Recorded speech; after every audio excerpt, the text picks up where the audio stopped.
So today we're going to be installing this battery monitor. This is one of the brand is called AiLi, and it's an Amazon battery monitor it's around between 30 and 40 bucks, and it's comparable to the Voltron battery monitors, except it's made in China, so there's some crappy parts about it, but it does the most of what I would need for monitoring. So what you get in the box is this shunt that you need to wire in. Then you get the monitor itself, and it's like a 7-foot cord. It's not very long, and I spent a while trying to lengthen it. Like, I went out of my way to buy the same wire and the same JST connectors and like crimping tools and all this stuff so that I could extend this, because I wanted to be able to install it up there where the original battery monitor was. And let me go in here. Yeah, I wanted to install it up here. And then I don't know. It's so difficult in here to get the wiring figured out. Like, the wires that are in here, they go back through the wall, and then I have no idea what they do. They might go over the roof, and eventually they all come out right down there in the battery area. But I don't know if I'm like feeling up to taking all this like siding material off. There's so many bolts. I think I would have to take off these cabinets and like just disassemble the whole van just so I could wire things properly. And apparently this battery monitor, the screen flashes when it's charging. So I'm thinking if I were to put it up there and then I were sleeping, and maybe my batteries would be charging overnight because I'd be plugged into shore power, and then this thing would be flashing green and waking me up. So I think what I'm going to do instead for now is I'm just going to install it like right here on the floor. And the downside of that is that if my bed is down, like the couch is folded out and the bed is down, then I won't be able to see the battery monitor. I'd have to crawl on the floor or lift the bed back up. So if that becomes a pain in the ass, I can always move it. But I think for today, I'm just going to mount it right there on the floor. So first step is to install this shunt. And I'm going to install it down there on the floor next to some of this other stuff. So let me start that. So for this battery monitor, what you're supposed to do is install it so that all of your negatives for the battery flow through this. So you want to put it so that a wire goes from here to your negative battery terminal, and that's the only connection that goes through your negative battery terminal. Otherwise, anything that goes around that, bypasses that, won't be picked up by the monitor. So for me, the way I've got it wired is this battery cable here goes to the negative, and then it goes to my inverter. So I need to splice and put the shunt right in between this line. So I'm thinking what I'll do is I'm just going to mount it somewhere down in here that's convenient. I don't really know where yet. And then attach a lug onto this and connect it there, and then make another wire that goes from here to the inverter. So let me figure that out. So I had to make a trip to Lowe's to get some things. So these mounting holes on this shunt are, I believe they're number 4 screws, and they didn't really have much to choose from at Lowe's. So I just got a few different kinds. I got number 4, 3 1/4 inch, a 3/4 inch, and then a couple different number 6 options. And I also got these plastic, they're just like electrical covers, because I want to, when I mount this display, I need to have some kind of reinforcement. So I'll drill a hole into this and then mount it through this, plus the board that's on my van, because that board's pretty thin. So do that, and then I think what I may do is this is just a wooden faceplate, and I might mount this onto here, and then so that I can use these smaller screws, and then I'll mount this onto the floor or the wall of my van. Something that's creepy is when I came out here to start working, the doors to my van were open.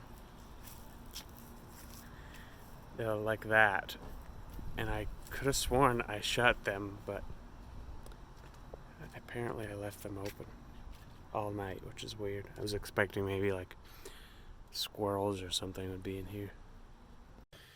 So I'm going to mount this here to the floor, and then I'll mount the shunt on top of it. One thing that I've been doing that I didn't realize was a mistake is I've been screwing into the floor to mount these things, and I did that because the existing things were mounted that way. But I realized I'm using screws that go all the way through.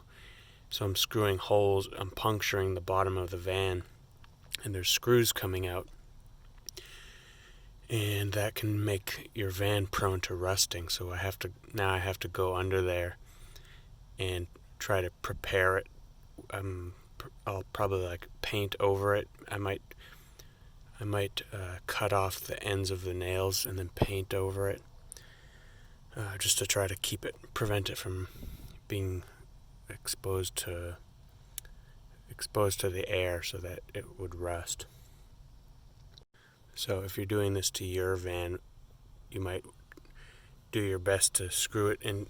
If you have wood on the walls like I do, like this is all wood behind this cotton, either screw it into that or get a board and put the board on the ground and mount it somehow to the wall, and then mount everything into that board. Alright, so I have this mounting board in place, and what I'm going to do is something I learned on Will Prowse's channel, is if you mount it like this way with the bolts facing up, you won't be able to access the bottom of this connector where you need to put your positive power line, the positive lead, because it'll be facing down. So it's better to mount it this way. Alright, I've got it mounted. I would say definitely use number 4 screws, because any bigger it could split this plastic, and this plastic isn't very strong. So now what I'm going to do is get my my cable cutters and move this wire, this black wire that goes directly to my battery negative terminal, and I'll put it on here, and then I'll get another length of wire to attach from here back to my inverter. Alright, so I've got the cable going to the battery done. It's mounted. Be very careful when you're tightening this nut, because the only thing that's giving it a counterforce on the back is this bolt end, and it's pushing against this plastic. So this plastic is your resistance that you're screwing against. So if you overscrew that, that's another way you could break this plastic. So I screwed this in with my fingers first, and then I very carefully used a socket wrench and tightened it just enough so that it's not moving, but just be careful with that. So now what I'm going to do is get my other wire that I just created here and mount it from here to the inverter. After that, I'm going to install the power cable, the power lead, which is just a small wire. I'll probably use a 14 gauge that I will screw into. One thing I also didn't think of is I mounted it facing the wall that way, and the screw point where you put the wire in is right there. So I'm just gonna have a bad angle to poke that in, but oh well. It'll work. Alright, now I've gotten that wired in, and it's wired onto my inverter. So this line here goes directly to my battery negative, and this line goes to the loads, which happen to be starting at my inverter. So one thing I didn't mention is this is the largest shunt you can buy for this battery monitor. It's the 350 amp model, so make sure you buy the shunt that's sized for your output to handle your maximum loads. So I've got this 2000 watt inverter, and it's 4000 watt surge.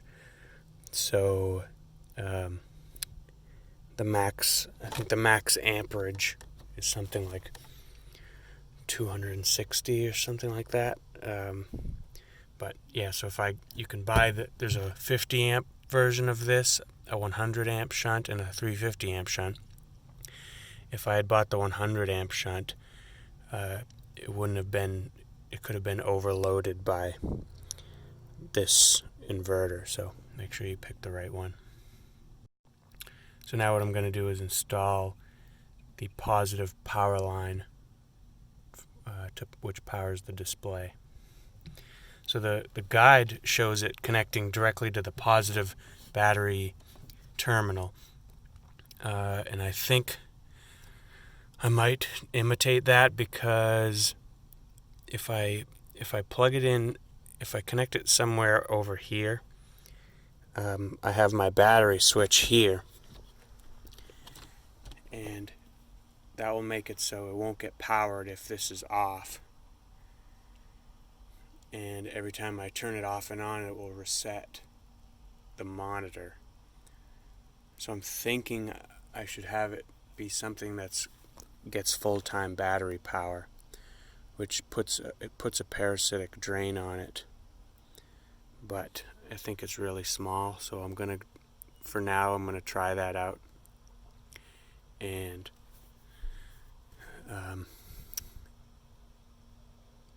I'll just observe it and see if that's annoying, and I want to put it behind the battery switch so that it can be turned off.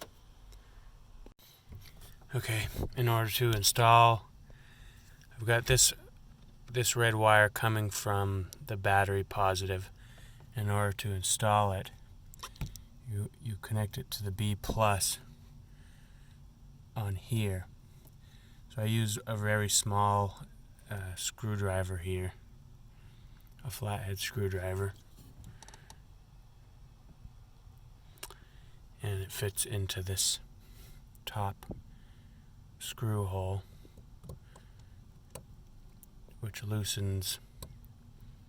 backs this thing out so that you can put a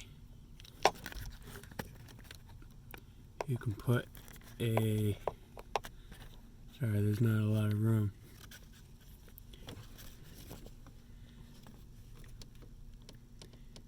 You can see where that B plus is. You can stick a bare wire into there. So I'll be sticking this red wire into there. Alright, I got it in there. This thing tilted a little bit as I screwed it in, so it's definitely, you can tell why it's only $40. So the power's in, it's hooked up. All I need to do is connect the monitor. So I'll connect it now and test it first. So here's the monitor. Here's the plug.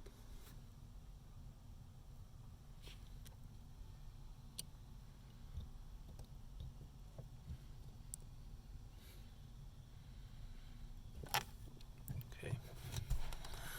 Plugged in. Let's see. We've got power.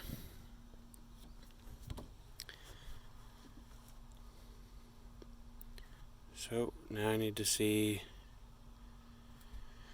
I'm going to mount it now, probably right here somewhere, and then I'll figure out how to set it up.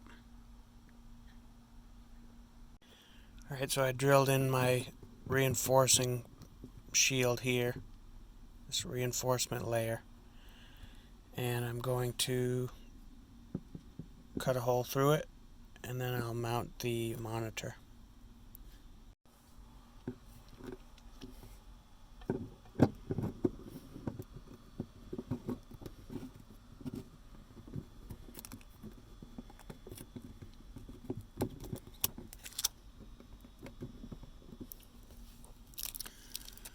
Alright, so I've got it in there. Now I just have to figure out how to use this weird bracket that it came with for mounting. It comes with this thing, and I just don't really understand how this works. I think there's some style of mounting that I'm not familiar with. Look at the instructions. It shows this going under the nut, but I don't really understand how that would tighten it onto the panel, so we'll see. Alright, so I guess I understand it now. It just uses these legs to push against the back panel. So it's kind of, I don't know, it's going to be kind of flimsy, but whatever. It doesn't need to be held in there very tightly.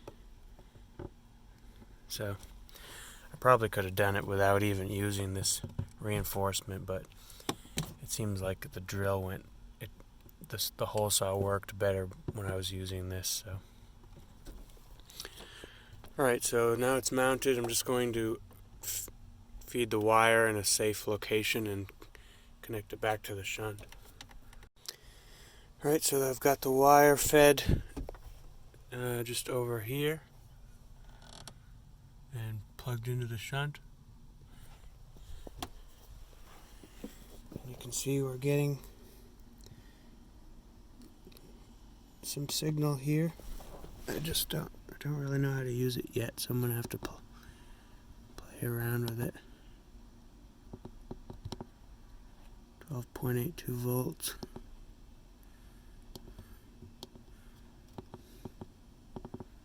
I think because it's not set up yet, it's only going to read voltage, and then this is possibly amperage, which the only thing that's pulling from the battery is this monitor itself. So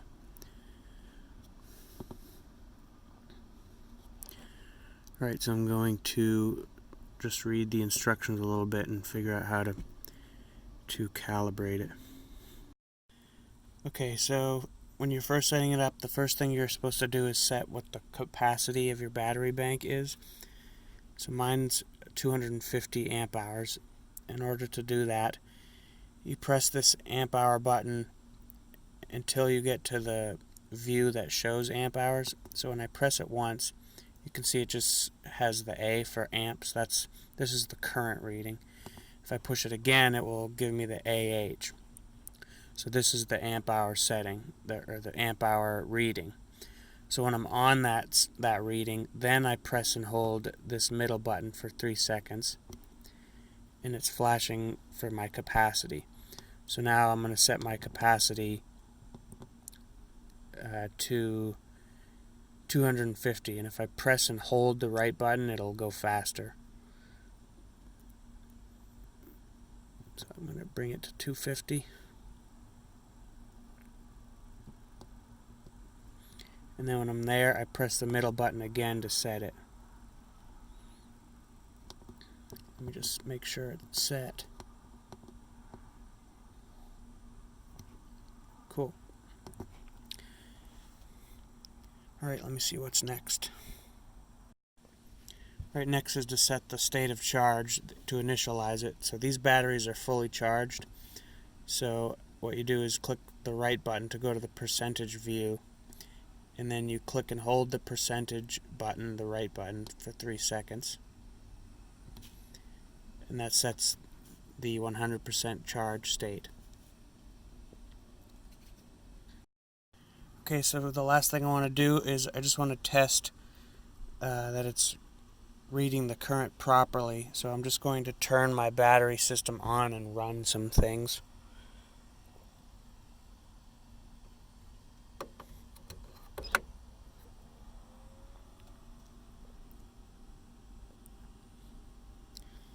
So now with my battery system on, you can see this negative down arrow on the left. That indicates that it's discharging, and it's about a half an amp according to this. The only thing that's running would be these detectors, and I think my refrigerator, the capacitors or something in my refrigerator boots up whenever I get power. So I'm going to turn like a couple lights on. These are LED bulbs.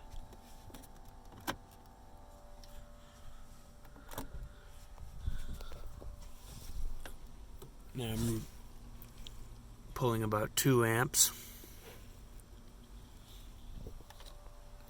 See, I'll turn the fan on.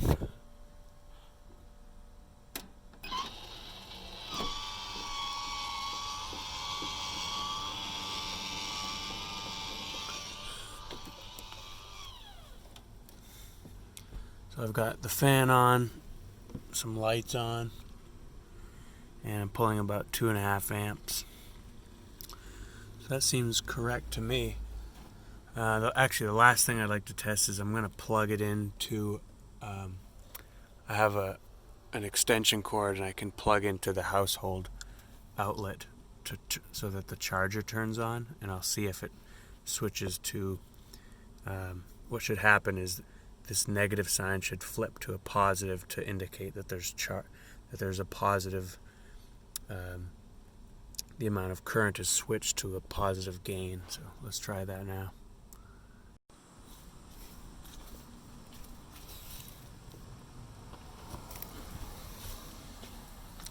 Now I'm plugged in.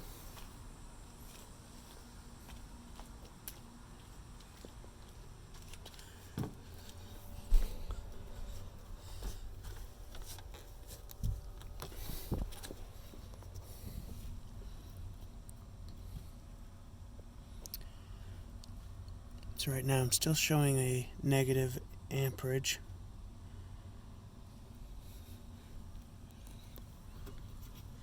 Oh, actually I know why. It's because my breakers are turned off for the charger. Let me turn these on.